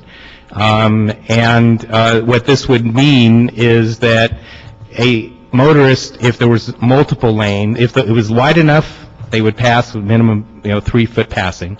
Or if there were multiple lanes, they would need to get around and change lanes instead of, frankly, some of this harassment activity of they're too lazy to change lanes. That's part of the issue. So, I know that there's been more discussion about this in terms of the details, but I think that it is something that is in the report. Therefore, it's on your agenda, and I think it's actually 2 levels here. One is the anti-harassment civil action, and then the other is the legislative program on this. Thank you. Let me ask on that point, because I just looked, I don't have the Transportation Committee report. Did they recommend that we put that in our state legislative packet, or they didn't? It wasn't part of the recommendation. Did it fail in Sacramento? Is that what you're referring to? The 3-foot rule? Did that fail in Sacramento? In 2006, State Assembly member Pedro Nava did introduce a 3-foot passing law. There was some controversy with that, with the cycling community, because of the language and certain things that they wanted included that were not included. So that did not make it out of committee. DOT has included in their legislative package this time a 3-foot passing rule, and I think it's going to be held within the next couple of weeks at ITGR. Yeah. And council members, I just wanted to add that the Transportation Committee, their recommendation was for my office to draft the ordinance with a $1,000 minimum recoverable amount. It's referred to as a fine, but it's not really a fine. It would be a minimum amount of damages. That was their recommended change from what was in our report.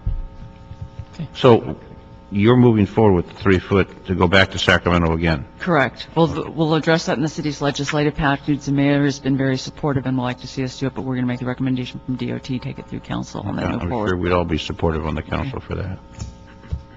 Sorry, I forgot to say, with regards to the dollar amount, I just wanted to note that for just simply putting dropping paper or something else on the ground, littering, it's a $1,000 fine. On your agenda, you have $1,000 for graffiti reward. This is an assault against a person, and so personally, I'm just wondering, is $1,000 appropriate? That's the maximum limit under state law for municipal code violations. So that's as high as we can legally go. Right. But an assault is different because that becomes a felony. Okay. So if you've got an assault situation, which is defined as a rude touching, that's very broad. That's a different situation. But as far as yelling, screaming, yes, those are things that are not a rude touching, where they didn't actually physically touch or hit you. Well, I think you need to get clarification because we are talking about things being thrown. Yeah. And I assume hit. That would probably be that'd probably be an assault. This isn't about a fine. If someone commits an unlawful act or a violation of the Muni Code and they're observed by a police officer and it's referred to our office, they'll be charged and there's a separate fine amount. What this does is says to a plaintiff who sues, here's what you're entitled to recover: treble damages or $1,000, whichever is greater.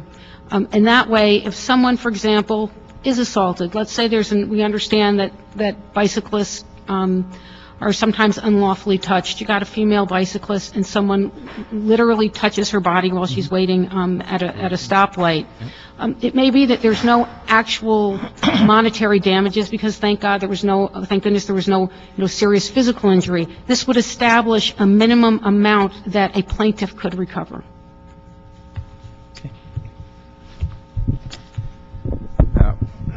Ross Hirsch, Los Angeles. I first would like to take just a second to thank the Public Safety Committee for considering not only this issue, but the other bike issues that have been discussed here that are in addition to the anti-harassment law. I think it's important.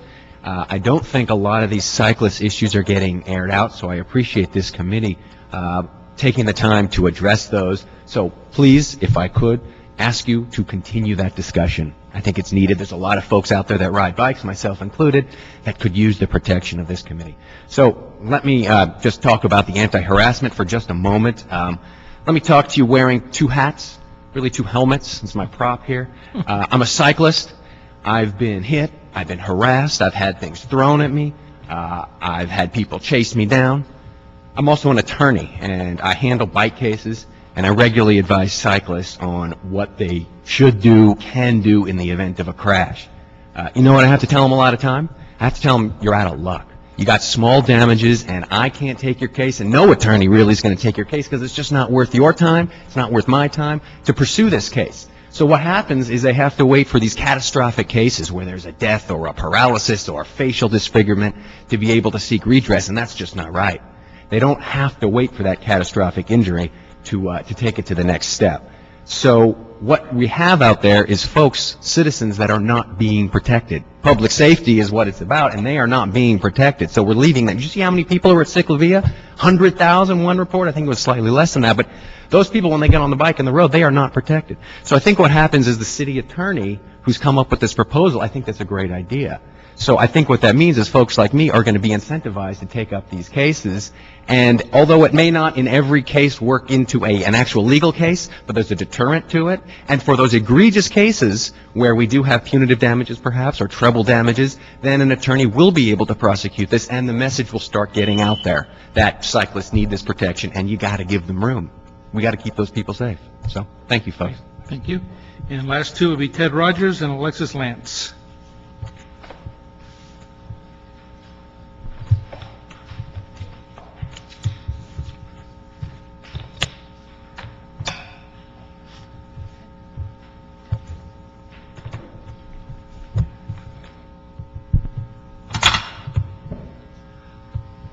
Good morning. I'm Ted Rogers. I write biking in L.A., and I'm on the board of the LACBC. The chairman of this committee recently suggested that cyclists make up just 2% of L.A.'s population. Yet the city's own bike plan says over 5% of Angelenos ride a bike on a weekly basis, and up to half of all people in the city ride a bike occasionally. Many would ride more if they felt safer on the streets of this city. One reason they don't is that there's a lack of infrastructure, as we've talked about, and roads designed with the safety of all users in mind. Another reason is the harassment that we face on a daily basis. Dr. Thompson was just the tip of the iceberg. Talk to any cyclist and you find they've been forced off the road, had objects thrown at them, sworn at, honked at, short-stopped, passed in a threatening manner, or told to get off the road. Any of which could cause a cyclist to lose control of his bike, resulting in injury or worse. In just the last week, I was deliberately forced off the road by one driver and intentionally cut off by another and sworn at, even though I was riding in a designated bike lane and had the right-of-way. People who harass cyclists know that the odds of getting caught are virtually nil. It seldom occurs when a cop is around, which means that the only options we've had to defend ourselves are words and gestures. And no word can defend against a multi-ton vehicle. The proposed ordinance would allow cyclists to defend themselves in civil court, so a police officer would not have to witness the infraction. The chances of winning any given case might be small, but the deterrent effect would be huge, as drivers finally realize that they can be held accountable for their actions. Virtually overnight, LA would change from bicycling backwater to a world leader in protecting the rights of the city's most vulnerable road users. But it has to have teeth to be effective. It must provide a minimum $1,000 damages for violations and a provision for lawyers' fees so we can afford to have someone fighting in our corner. This isn't about riders or racers, wrong-way cyclists or sidewalk riders. It isn't even about whether you like or respect cyclists. It's about protecting the rights and safety of a sizable percentage of your own constituents. And make no mistake, it will protect public safety and it will save lives.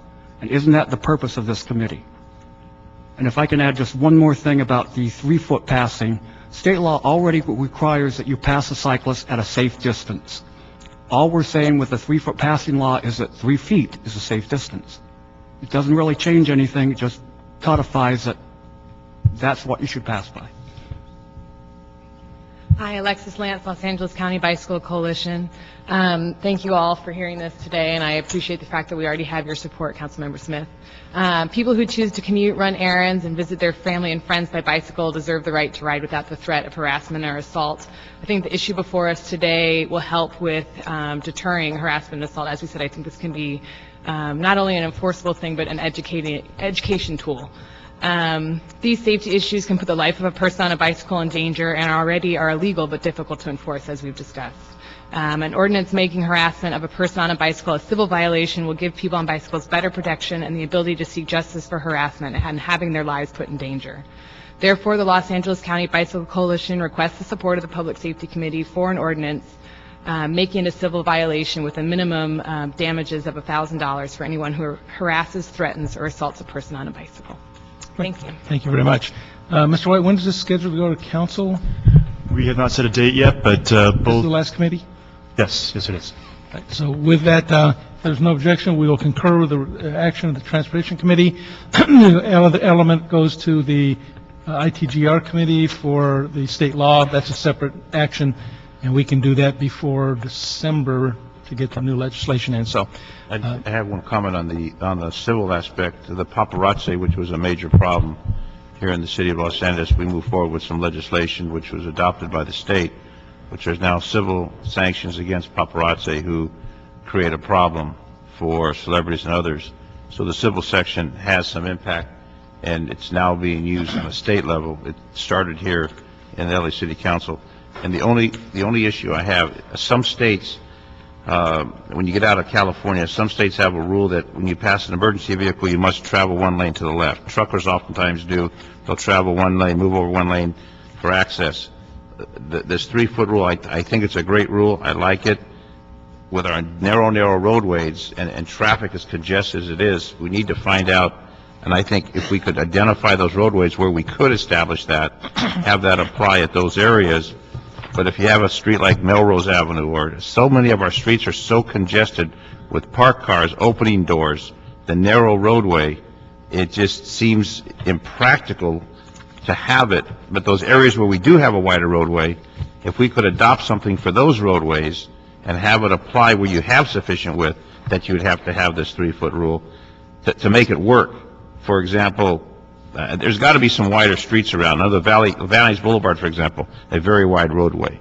I don't know if you have a lot of bicycle riders on Valley's Boulevard, but the fact is, there's got to be some improvement to where we are now, so it doesn't continue with the carnage. And I know that the case that happened in Amandaville Canyon with the doctor and the bicycle riders, where he slammed on his brakes and created that very, very serious injuries, that frustration, we can't as a society tolerate that. We can't tolerate that type of activity where someone wants to take their anguish and frustration out on a bicycle rider. So I think it's all good. I think the civil section may have some long-term impact once it puts into place. Thank you very much. That concludes today's regular agenda. We have 2 speakers on our not on public comment section. Dr. Williams, you want public comment? I know you're shy. Are you going to pass it off to Phyllis? Man, all right.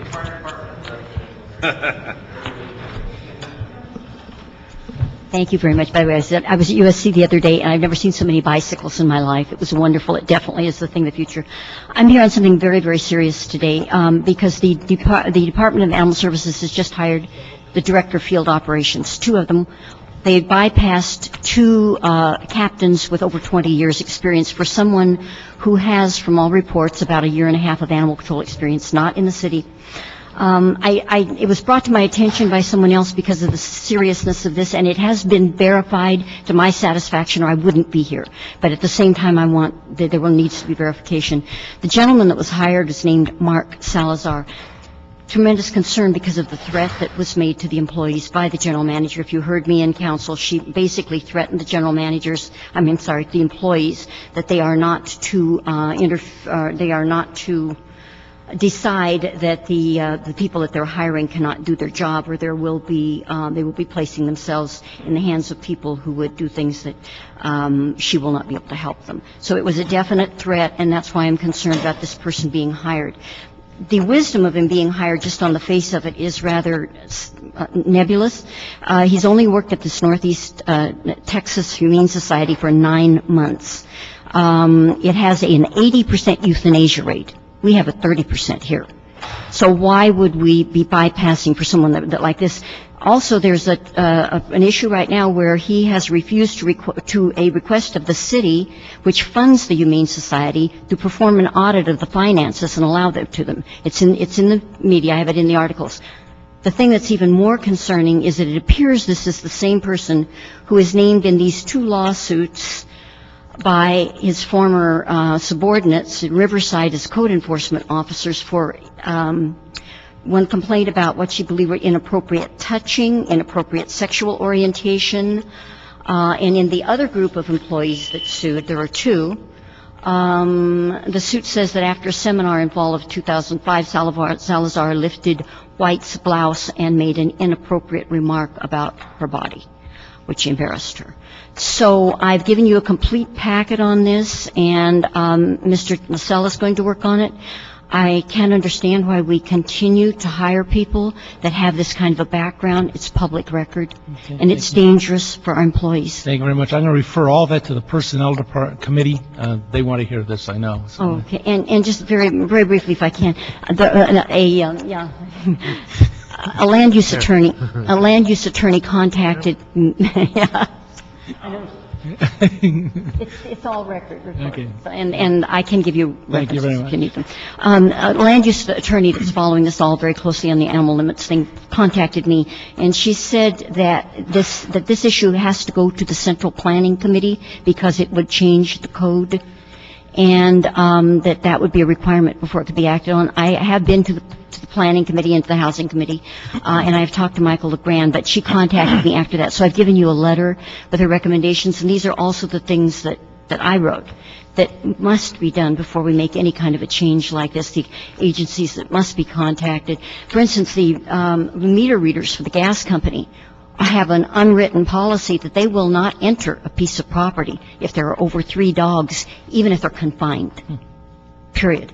None of that type of thing has been considered, so I put it all in. It's short and concise, and I hope that you noticed that the plea that was put out for people to take foster animals had no limit on it by the general manager to put them in basements, garages, and bathrooms. No mention that there's a limit law, so it's obvious that she's already assuming that because Animal Services Commission passed. We're going to take that item up the first week of December. Yeah, right now. but this is happening now, and it's the potential of people being, unlimited animals. Thanks. Mr. Judge, I want to take a moment to remind everyone within earshot to vote tomorrow. Our second big day, so just want everybody to get out the vote. I appreciate that. Yeah, and if they need a list of recommendations, give me a call. I'll be happy to. That concludes today's meeting. Thank you very much.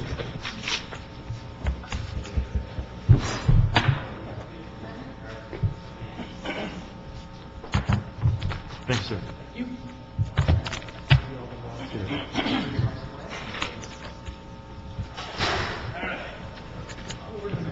Right on.